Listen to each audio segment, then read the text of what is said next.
So the challenge, of course, is who introduces whom? It's a very good challenge.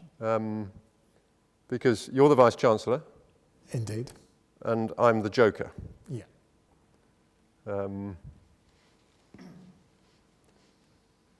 It does beg the question. I think it's worth explaining a bit of the kind of conversation we had when we first met, on virtually anyway, about the idea of the Joker. Each suit in a pack of cards is a medieval court. Yeah. And the Joker is from the medieval court, and the Joker in the court is the truth teller. And so that overlaps in the role, because actually, to know what the answer is, you need a lot of knowledge, and to be in the court gives you a lot of knowledge in order to, in a sense, speak the truth. And whether you apply that to an organization or whether you apply that to a problem that needs solving, it's the same dynamic.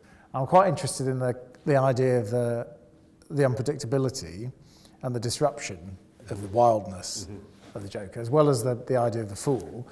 And I spent a lot of my academic career teaching people about economies and how innovation took place or didn't. You hear about it a lot in the world of tech. Why is Apple in California and not here, in Uxbridge? What is it about organizations, economies, people in places that lead to that innovation? So it was quite intriguing when I think somebody said, oh, we have a Joker in residence, because it's not the usual thing you hear when you sort of come to lead a university, and it's intriguing. One of the universities that I'm with, when they didn't want to write the Joker in residence, they wanted another term. The title is The 10th Man. If there are 10 people in the room, if there are 9 people looking at the evidence all agree, it is the duty of the 10th man to take the same evidence, to disagree, take the same evidence and offer another hypothesis. Because disagreeing is a very difficult thing to do. Particularly as you have responsibilities and you want to progress through an organization and all this sort of stuff. So the wonderful thing about my role here is I have no responsibility. I have complete freedom. I've got nowhere to fall. So we are developing this brand which we'll use here on campus called Cap and Bells. I'm describing it as a laboratory of thought and really much the antidote to groupthink and a place where thoughts can be stress tested. And I think that's an important part of the Joker's role. What we've done as well in terms of creating something that we're going to manifest as something tangible is what we're calling Mycelium.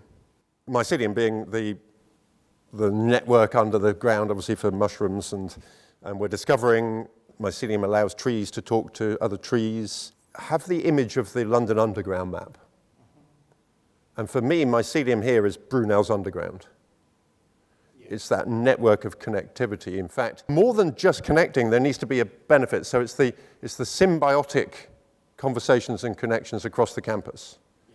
So that may manifest itself in a publication, a book called Mycelium, which will make visible some of the stuff that's already happening and maybe encourage stuff that otherwise would get a bit lost. So those are sort of some tangibles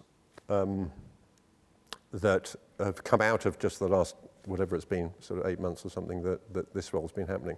There's something about somebody being able to speak truth to the whole organisation, even in the smallest things that you might not see. So we had a walk today to the pond,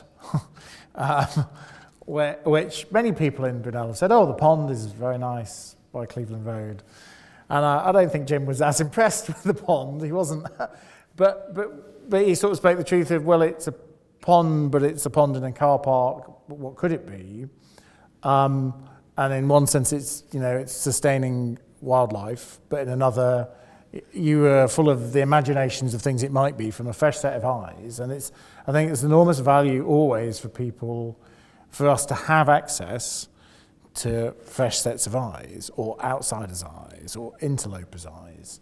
And I mean, obviously in all the things, when you have my role, people say, as they say to anybody at the top of any organisation, you're surrounded by people who share many of your concerns and have your worldview. And it's very, very important, of course, to hear people who don't have your concerns or share your worldview, because otherwise you don't know what you're hearing, really. You're only getting part of the story. You may be getting a very narrow story. I think one of the liberating things of the role is the ideas through the truth ideas that are represented, but not everything the Joker says or a Joker is going to be the truth, or it may not be the truth has a range of views. It depends on the eye of the beholder.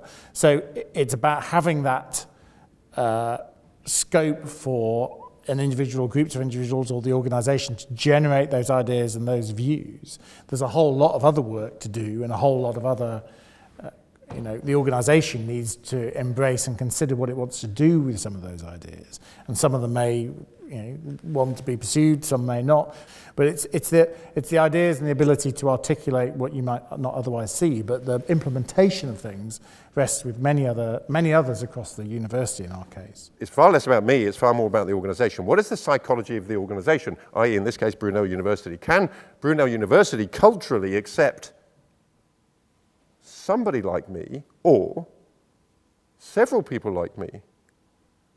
Well, if there's between 1% and 2% of the population who are more like me, if you've got a department of 100 people, there's 1 or 2 people in there. So what I would hope is that this role gives confidence to the people who naturally see the world or see things differently to share that. I think that's my ambition. There's a huge range of people from all over the world, from all kinds of cultural backgrounds, from all kinds of walks of life.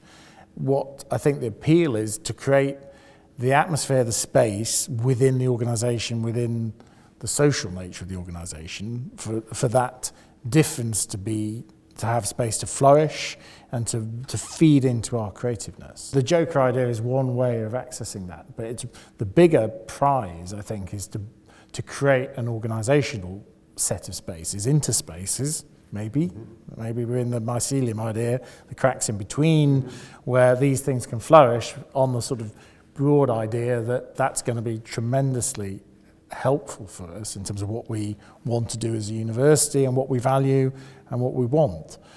But without us breaking out of some of the executive structures, ways of thinking and doing, we're not going to be able to do that.